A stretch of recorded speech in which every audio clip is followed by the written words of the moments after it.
আমার পায়ে দই লাগার পর আমি খুব ভয় পাই, এটা ভেবে আমার সামনে কত বড় বিপদ অপেক্ষা করছে। তাও আমি একটু সাহস করে এগিয়ে যাওয়ার চেষ্টা করতে লাগলাম। কিছুটা এগিয়ে যেতেই পায়ে লাগলো খোঁচা।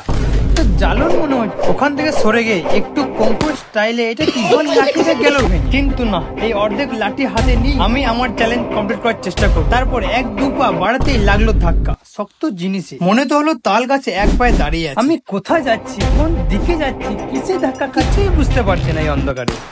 উফ, কাঁধে লেগে গেল, খুব ব্যথা করছে। মনে হচ্ছে চ্যালেঞ্জটা নিয়ে খুব বিপদে পড়ে গিয়ে। তারপর আবারও অন্ধকারে হাঁটতে হাঁটতে